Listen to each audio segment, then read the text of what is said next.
What's up, everybody? Matt from the Jam Gamecast here. Tonight I want to just do a little short impressions video on a game that I recently finished. Been putting it off for a little bit because I honestly didn't really have too many thoughts or ideas or anything like that about this game, but I still want to do a short little impressions video, and that game is Ys Memories of Celceta. Now this is a sort of a reimagining slash remake of the fourth Ys game that originally came out on the Super Famicom. I think there was another version of it as well, but I'm mostly familiar with the Super Famicom version. Um, so basically, it starts out with Idle. Idle, however you say it. I think it's more Idle, but basically you start out in a town and all your memories are wiped. You can't remember anything, and basically there's a great forest, and uh, your one companion, Durin, keeps telling you that you just came back from the great forest, but you can't remember everything. So basically you retrace your steps through the forest to try to figure out what's going on, and the town that you're in, the sort of like the governor who's running the town, she kind of hires you to map the forest as well. So the first thing I want to kind of talk about with my impressions is that I love the freedom that you feel you have when you first start the game. There's this whole big empty map, and basically you feel like you can go anywhere. Ultimately, you can't really. They have certain things set up. There are certain events where you hit a certain point that occur and, suck you in, and then, okay, so now I gotta do this. But when you first start, you feel like you have this great freedom where you can really go anywhere on this big empty map. And I think that was a really good mechanic to sort of suck you into the game and get you hooked into the game as a player. So I really enjoyed that.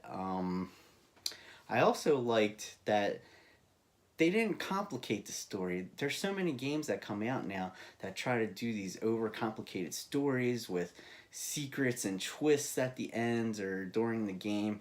And what's nice about this game is that it's just straightforward. You kind of can see what's going to happen and where you're going, and you pretty much go from point A to point B. There's no twists, no turns, which is sort of refreshing. Sometimes um, these developers try to make twists, and when it happens, you're just sort of like, what was the point of that? So it was a nice turn to have something that's just straightforward.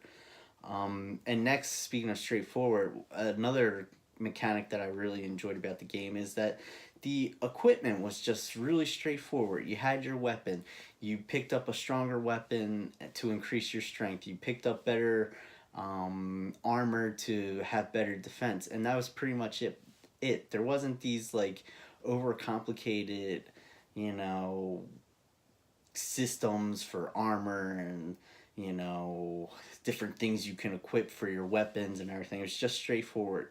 Here's a sword or whatever the other character's weapons were, but for Adel, it's here's your sword, here's your armor, let's go. And I really enjoyed that as another refreshing aspect to the game. And then sort of the last thing I said, this was going to be probably a pretty short video, but it had nice callbacks too.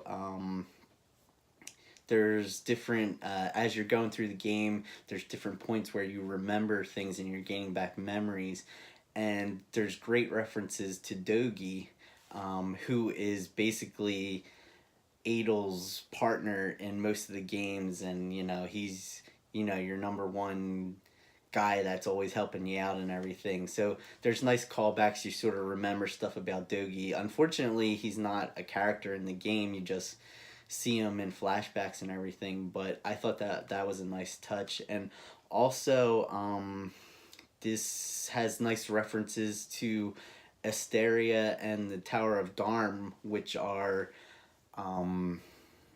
places in the second game. Now, even though this is technically a reimagination or remake of the fourth game in chronological order. It actually comes third, and that's why I played this one when I did, because I played the first two games and then I went to play this one because it comes third in chronological order.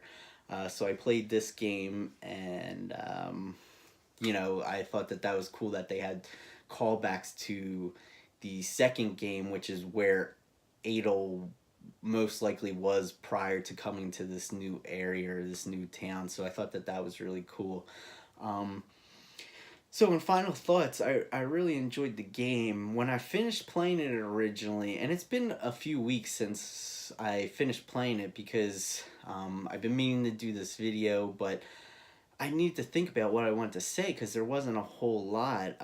I enjoyed the game. It's about, I would say it's an average game. Now, when I first started playing it, I was like, this game's gonna be great. I'm really liking it. This might be my new favorite Ys game. But towards the end, it was just sort of, it was okay. And like I said, it's pretty straightforward, which is good. That's a good thing. But the overall story is just sort of average. I still enjoyed it. It's still a good game. You should still check it out, especially if you're a Ys fan. If you're an RPG fan, you should definitely play this game. But it's just sort of an average game. I thought, like I was saying, I thought originally it might overtake my favorite Ys game, which right now is the first Ys game. I played the Ys Chronicles on the PSP, and the first game is by far my favorite game. I love Dark Fact. I think he's a great villain and everything. But this game's just sort of average. And after I sat and thought about it for a few weeks, I really started to it wasn't as good as I originally thought it was going to be, but it's still overall a pretty good game, so definitely give it a shot. So thanks for tuning in for this impressions video. Like I said, it was going to be a short one. If you like the videos, please subscribe and like the video and share it. Me and my brother do podcasts, I do collection videos, and I do these impressions videos. So if you like the content, like I said, please subscribe. And until next time, I'll see you later.